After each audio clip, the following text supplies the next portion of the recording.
Acts 24. Did everybody have a paper? Did you get a paper this week? Yeah, but I didn't get it done last week. So did y'all have this same one or bigger? We had 23. I left it on the desk for you. You must not have saw it. I got the same folder, but I don't have 23. Okay, I'll get you one. Last I left you one on the desk, but I guess you didn't see it. Yeah, for Thursday. But I'll get you a copy. You're fine. You're fine. It's no problem to copy. That's why we have a copier. All right. Welcome to everyone on Facebook that will be joining. But we are on Acts 24 as we continue to discuss Paul. And we're going to go through 1 through 9. Everybody good? Now, after 5 days, Ananias, the high priest, came down with the elders and a certain orator named Tertullus. These gave evidence to the governor against Paul. And when he was called upon, Tertullus began his accusation, saying, "Seeing that through you we enjoy great peace and prosperity is being brought to this nation by your foresight. We accept it always and in all places, most noble Felix, with all thankfulness. Nevertheless, not to be tedious to you any further, I beg you to hear by your courtesy a few words from us. For we have found this man a plague, a creator of dissension among all the Jews throughout the world, and a ringleader of the sect of the Nazarenes. He even tried to profane the temple, and we seized him, and wanted to judge him according to our law. But the commander Lysias came by, and with great violence took him out of our hands, commanding his accusers to come to you. By examining him yourself, you may ascertain all these things of which we accuse him. And the Jews also assented, maintaining that these things were so." Now, if you remember, the commander sent Paul to Felix because there was 40 assassins, we were talking about last week, 40 assassins that took a oath that they would not eat or drink until Paul was dead. And we know that basically the commander had basically 500 soldiers, 200 soldiers or centurion, 200, I lost my place. 400 soldiers and 70 horsemen that escorted Paul to Felix. Basically, it was 470 Roman soldiers against 40 assassins. So I guess we know who won that battle because Paul came before Felix. So now we are here, and as we know, Felix ordered Paul to kind of be detained in Herod's palace. So he wasn't in a dungeon or a prison at this time. He was under arrest, but he couldn't leave, but he had liberty, and he was placed in Herod's palace. And that's kind of where we left off here. We see that it took 5 days for the high priest and his clan to come before Felix. And so that's where we pick up this story here in Acts 24. The Jewish leadership, who is Ananias, the high priest, and the elders, bring a man named Tertullus, who is a skilled lawyer, to present their case. So now you got the high priest, you got the elders, basically the Sanhedrin, at least probably half of them, because we know that Paul had the Pharisees on his side from last week. And so now they got a skilled lawyer to plead their case against Paul. The presence of all three, Ananias, the elders, and a top gun lawyer at the court of Felix reminds us of how serious the Jewish leadership was about obtaining a conviction against Paul. So basically, I don't know if they hired this lawyer or he was on their side, or if he worked for the high. We don't know that detail, but we know he was a lawyer. He kind of starts off like this: most excellent Felix. That's how the Bible says that he began. It's just like any other lawyer, right? Your Honor. But he threw most excellent Felix. Felix, a little bit of background about Felix, he began life as a slave. His brother Pallas was a friend of the Emperor Claudius. Through such influence, he rose in status as a free man and became the first slave in history to become a governor of a Roman province. So he was the first slave to become a governor. But his slave mentality stayed with him. Tacitus, the Roman historian, describes Felix as a master of cruelty and lust who exercised the powers of a king with the spirit of a slave. So he had the power of a governor, the power of a king, and at least in that domain, but he had the spirit of a slave. So he took advantage, basically, of that power that was placed in his hand. Going back to the most excellent Felix and reading those verses, this lawyer did kind of what a lawyer might do, probably not in our day and time, but he was kind of buttering up Felix, the governor. He was buttering him up. He was using flattery, basically, and the danger of flattery. Flattery is dangerous, and we're going to talk about this for a second. Romans 16:18 speaks to us of those whom are of such flatterers do not serve our Lord Jesus Christ, but their own belly. And by smooth words and flattering speech deceive the hearts of the simple. Now what Paul is saying here, talking about a flatterer, we're talking about being their own belly. He's talking about the flesh. He's talking about they're not serving Christ. They're serving themselves. They're serving they're not serving the Spirit. They're serving the flesh. They're not serving God. They're serving themselves. Jude 1:16 speaks of those who mouth great swelling words according to their own lusts, flattering people to gain advantage. Now, when you talk about lust, a lot of times you think about sexual things. But you can lust for power. You can lust for money, right? And so, what Jude is saying here that they're trying to gain. They're trying to gain power. They're trying to gain influence. It's the lust for this power, the lust for money, or whatever it might be that they're trying to gain for themselves, flattering people. Proverbs 20:19 says, "He who goes about as a talebearer reveals secrets. Therefore, do not associate with one who flatters with the lips. We aren't to make flatterers our close friends." Psalm 78:36 says, "We can even flatter God. Nevertheless, they flattered him with their mouth, and they lied to him with their tongue." Can you imagine trying to lie to God? I mean, that just don't even make no sense to me, right? When you give God insincere praise, it is flattery, and God doesn't want it. Talking about flattery, there's a difference between a compliment and trying to be a flatterer, right? Flatterers kind of go over the top. Flatterers aren't giving a compliment to someone to benefit that someone. They are flattering them for their own motives.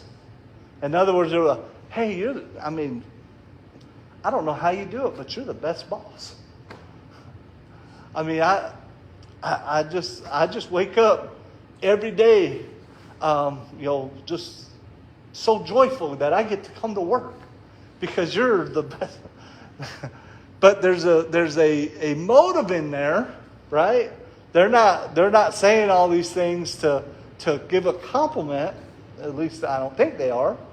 But they're, well, by the way, I need next Friday off, whatever.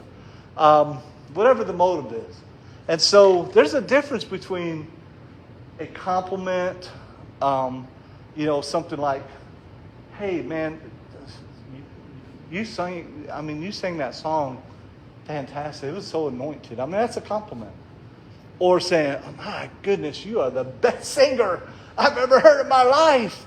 And there's probably some kind of motive, and it might not be they're trying to gain something material. Maybe they're trying to gain a compliment back. Maybe their self-esteem and they're just trying to build themselves up by building you up. That kind of thing.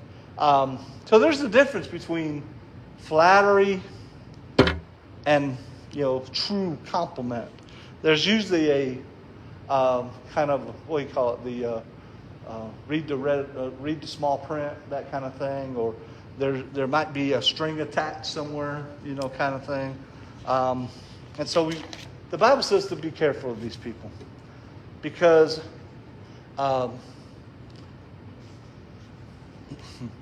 especially if it's insincere, and usually we can tell, right, if it's insincere.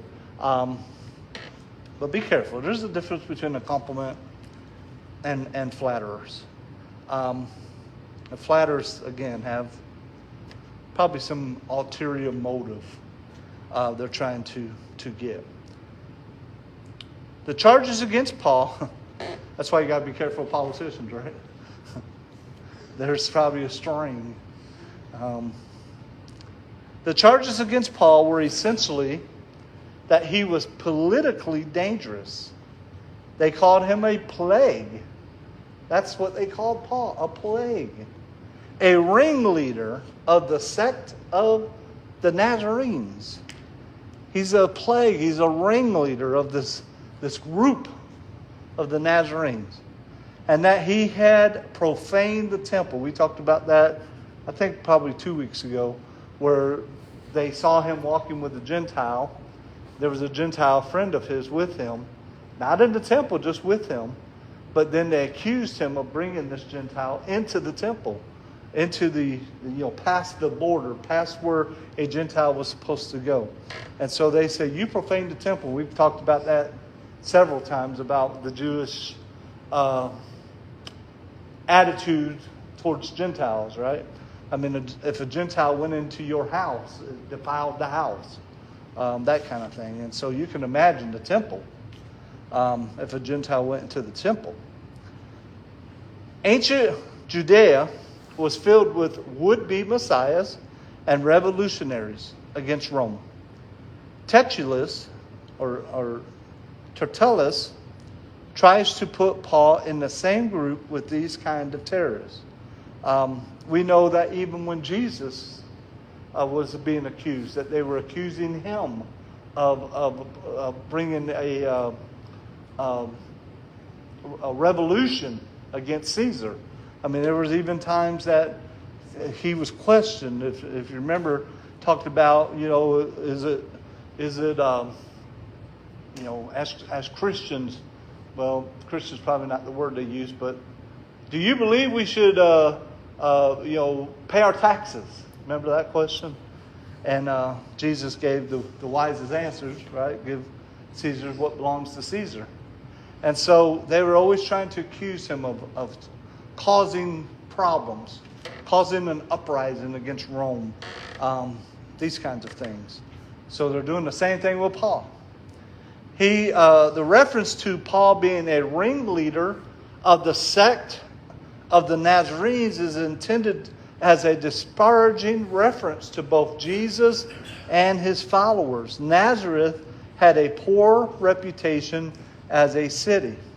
And so you can, not trying to put down any cities, but it could be different. It could be different now, but I know, like, say, for instance, Detroit, Michigan has been like the murder capital of the United States for I don't know how many years now. That could be different now.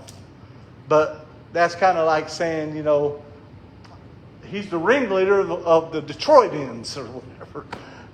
Just kind of putting a disparaging kind of reputation on Paul, that he was from a bad city, a bad reputation of a city, and trying to cause trouble. Among all Jews throughout the world, the Bible says, this was part of the accusation, that he's trying to cause trouble among all Jews. Now, here this lawyer is giving Paul a unintended compliment, because he's describing the extent of Paul's ministry has reached the entire world. And so that's kind of an unintended compliment that this lawyer is giving Paul at this time. The only really specific charge against Paul is that he tried to profane the temple, that he brought a Gentile into the temple. But there was no evidence given of the charge because none existed. This is a fabricated charge based on rumor only. Obviously, Paul has nothing to fear from the truth, but he knew that the truth does not always win in a court of law. Especially when you got crooked leaders, crooked, governors, and crooked high priests. We talked about that last week. Significantly, the same man who found it so easy to flatter finds it also easy to accuse Paul with no evidence.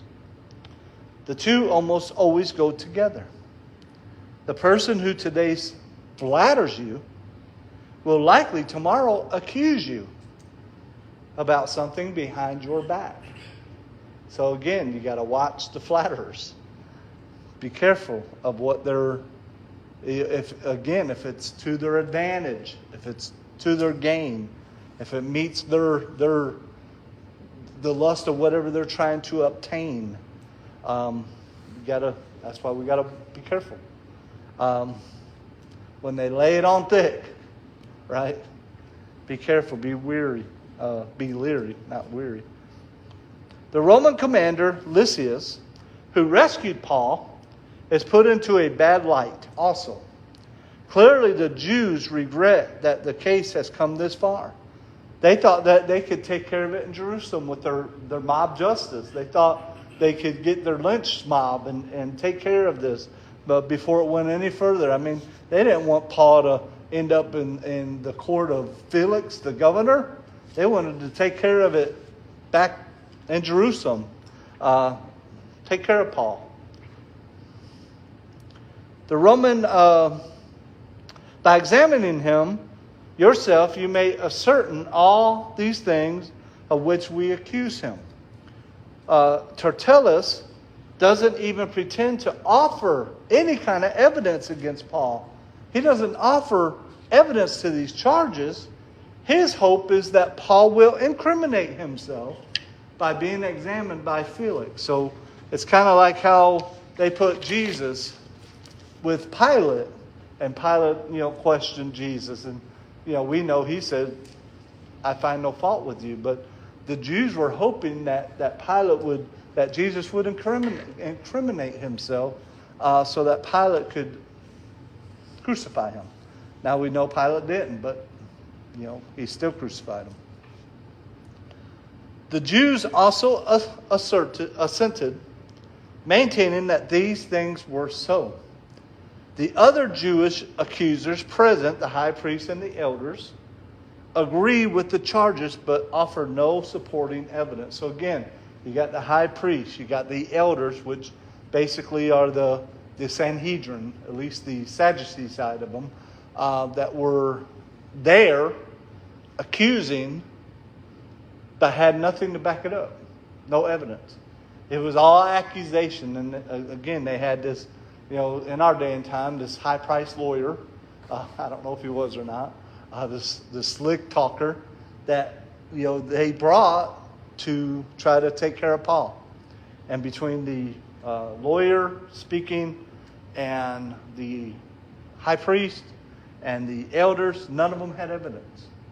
All they could do was accuse. So That's where we're at. And they were, of course, backing up the lawyer as he was accusing. Verse 10. Anybody have any thoughts, questions? Okay, verse 10.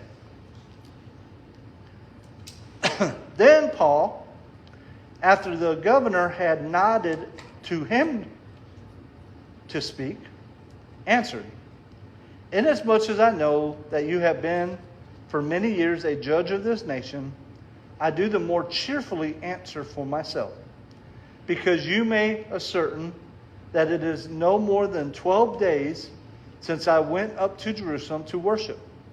And they neither found me in the temple disputing with anyone, nor inciting the crowd, either in the synagogues or in the city. Nor can they prove the things of which they have now accused me of. But this I confess to you, that according to the way, which they call a sect, so I worship the God of my fathers, believing all things which are written in the law and in the prophets. I have hope in God, which they themselves also accept, that there will be a resurrection of the dead, both of the just and the unjust. This being so, I myself always strive to have a conscience without offense toward God and men.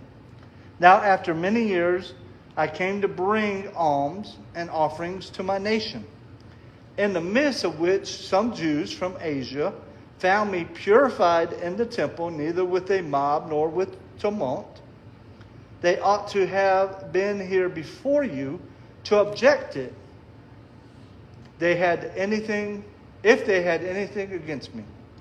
Or else, let those who are here themselves say, if they found any wrongdoing in me while I stood before the council. Unless it is for this one statement which I cried out, standing among them, concerning the resurrection of the dead, I am being judged by you this day." So, the lawyers, the elders, the high priest get their wish. Paul is going to address Felix. So the Bible says Felix nodded, basically said, "It's your turn. Talk, defend yourself." And Paul says, "I cheerfully answer you." Basically, he's saying, I'm happy to answer. I have nothing to hide. I'm happy to state my case, knowing that the facts of this case was in his favor. And notably, Paul uses no flattery, just like the opposite of what the lawyer did. Paul uses no flattery to address Felix. He starts out with this. He says, "Even though it has been no more than 12 days, and many witnesses shall be easily found." Paul's accusers provide no witnesses to demonstrate that he was in fact in the temple disputing or inciting the crowd. There is simply no proof for their accusations. So what Paul is basically saying is this: 12 days ago I went to Jerusalem to worship. This is when they arrested me. They've had 12 days and there's not one witness. Not one witness that has come forward to tell the truth, to say that I have incited the crowd or that I was in the temple disputing with someone. There's no witnesses, basically. So that's his first defense. Paul makes it clear that he has not abandoned the God of my fathers or the law of the prophets. Instead, he is acting in fulfillment of them both. So Paul is saying, I'm not against the law of Moses. I'm not against God. He's my God. I worship him. I didn't come to dispute or break those. I came to fulfill those, just like Jesus did. The basis of Paul's belief is founded on something accepted by a large segment of devout Jews. We talked about the difference between a Pharisee and a Sadducee. The resurrection of the dead, specifically the resurrection of Jesus. That's who he followed. That was what he referred to as the way, that the high priest, the lawyer, the elders are calling a sect, is basically a Christian. The way, the follower of the way. that phrase, the way, was kind of the title they had. The word Christian they weren't really called Christians at that time. It was follower of the way, the way.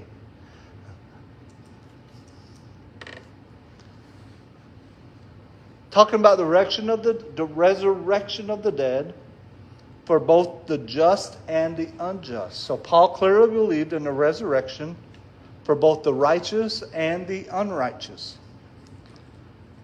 He came to bring alms and offerings. Refers to the collection Paul made for Judean Christians among the Gentile churches of the West. Do y'all want to look up a couple verses there? Galatians 2:10 and Romans 15:26. Which one you got? Romans 15. Okay, go ahead. 15:26. Galatians 2:10. Okay, go ahead. They desired only that we should remember the poor, the very things which I also was eager to do. Okay. For it pleased those of Macedonia and Achaia to make a certain contribution for the poor among the saints who are in Jerusalem. Okay. Now, if you remember in the last several weeks, probably last couple months, as Paul was going city to city and planting churches, he was also receiving offerings for the church in Jerusalem.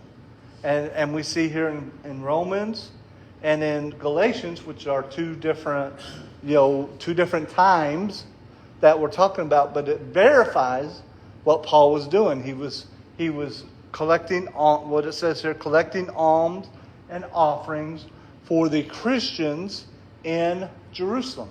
So he brought back a gift. He brought back an offering or alms, not for himself, but for the Jerusalem church. Okay? And so that kind of verifies what a couple different times after this that it was verified. He said they ought to have been here before you to object. In this, Paul reminds Felix that there is no eyewitness testimony to prove the charges of Paul's accusers. Because Paul is in the right, he consistently calls the case back to the evidence. The very thing his accusers avoided. So Paul is saying there's no evidence.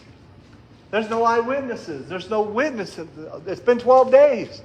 There's no witnesses. There's no one here to an eyewitness to testify against me. And there's no evidence that I did these things that my accusers are saying that I did. Christians should never be timid about or ashamed of the truth or of the evidence. If we are truly following God, the truth and evidence are our friends, not our accusers. So, as long as we're living a Christian life and we're doing what God has called us to do, we may be accused, but as long as we're doing what we should be doing, the truth is always on our side, right? Thoughts, questions, comments? All right, verse 22. Finish this chapter out.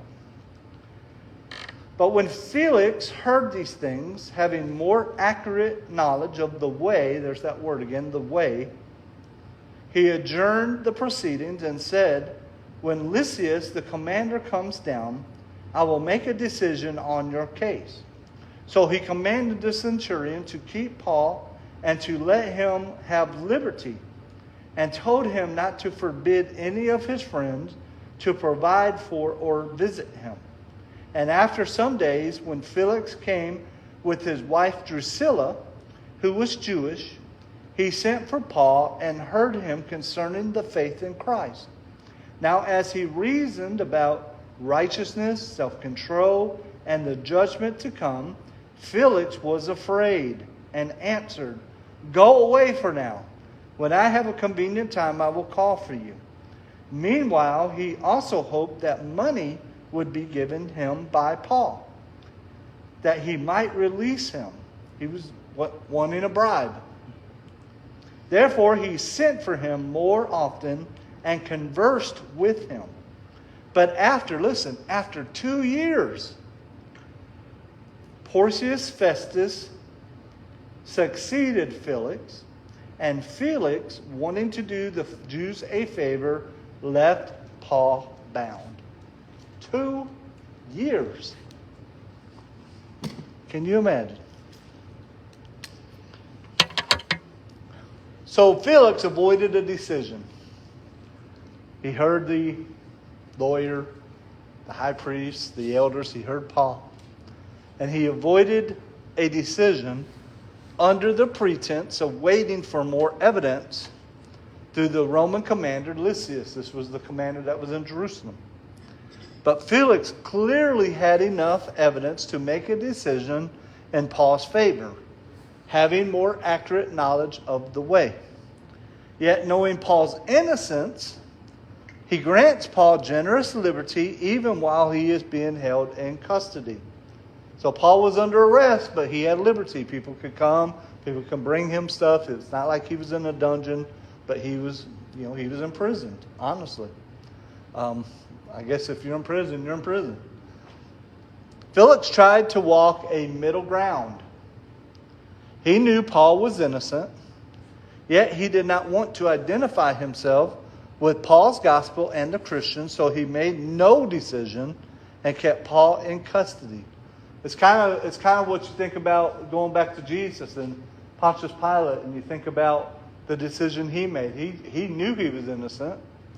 He washed his hands of the blood of what was going on, trying to wash his hands of it. But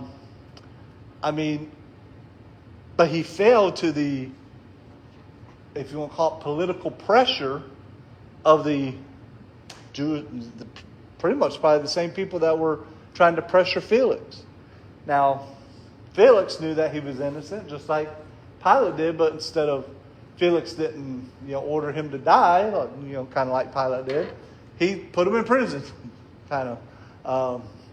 He imprisoned him, even though it wasn't a dungeon. He kept him under arrest. So he tried to walk a middle ground. He knew that he was innocent, but he didn't want to let him go, again, probably because of political pressure, the things that he was facing. He didn't want to let him go and be kind of, hey, I'm on his side. But he kept him under arrest. And the Bible said that Felix came with his wife Drusilla, who is Jewish. He sent for Paul and heard him concerning the faith of Christ. Faith in Christ. Felix wanted his wife to hear Paul's testimony, either as a curiosity, they just wanted to know more, or thinking maybe that she could advise him, give him some advice. After all, he claimed to have insufficient evidence. So whether it was to get her second opinion or they just wanted to know more. Drusilla was a sister to Herod Agrippa II and Bernice, mentioned in Acts 25. Drusilla was reported to be of great beauty, and Felix seduced her away from her husband, enticing her to become his third wife. The Bible said that Paul reasoned about righteousness. Now remember that word reasoned a while back. Remember what it meant? Debated, discussed. So Paul debated, discussed about righteousness, self-control, and the judgment to come. We can surmise that Paul spoke to Felix and Drusilla about the righteousness that is in Christ Jesus, about the need for Christian ethics, self-control, and about the eternal accountability before God, the judgment to come. Then the Bible, the next thing it says, Felix was afraid. Hearing the gospel made Felix afraid.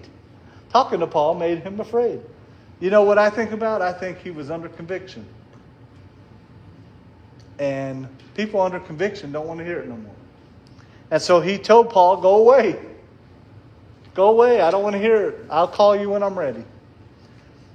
Knowing his life, knowing what he did, knowing his sin, at least we can say that he probably understood. The gospel should make those who are intent on rejecting Jesus afraid. And he said, go away for now. When I have a convenient time, I will call for you. Isn't that what people under conviction do? When we're talking to them and they know,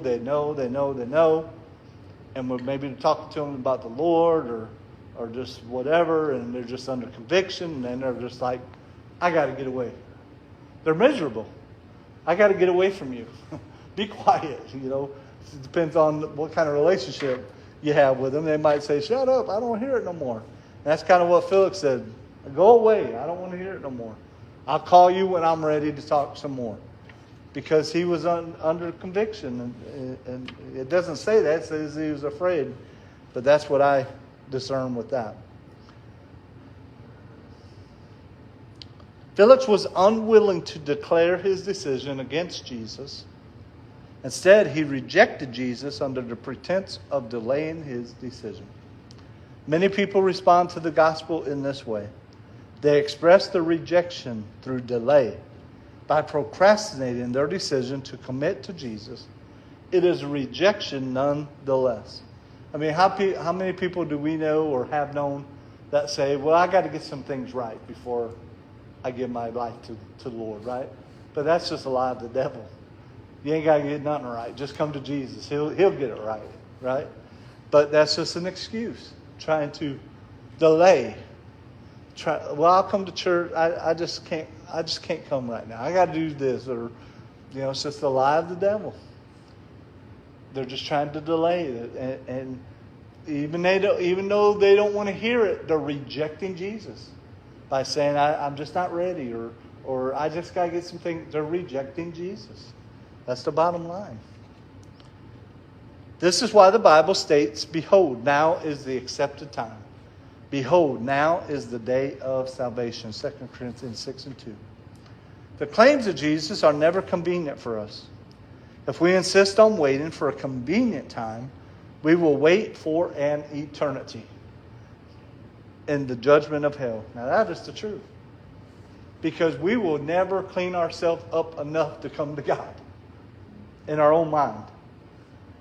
God, we just come as we are and God does the rest, right? But I think we all know that.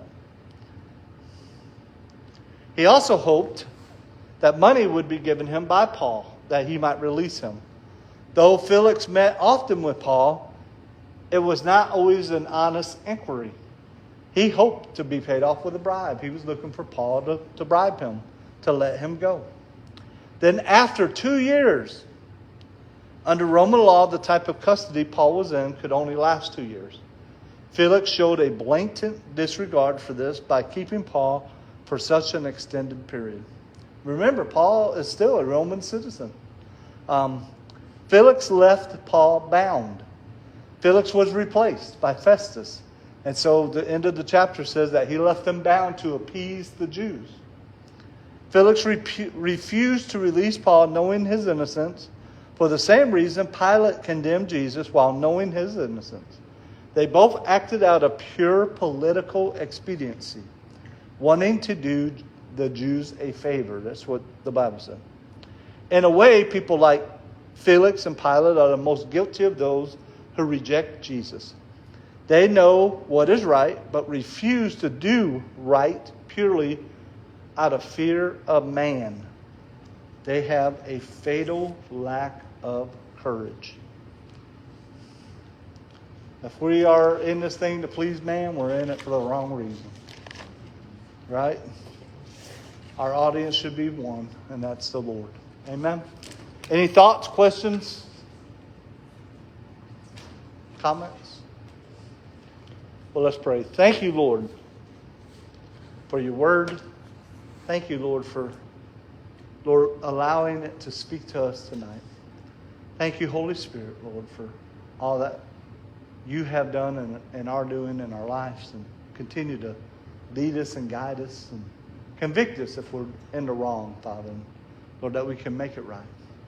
And Lord, I just praise you and I thank you for all that you have done and all that you're going to do. And Lord, as we leave this place, God, I pray for your protection. I pray, God, for your hand of mercy, that you would keep your hand upon us.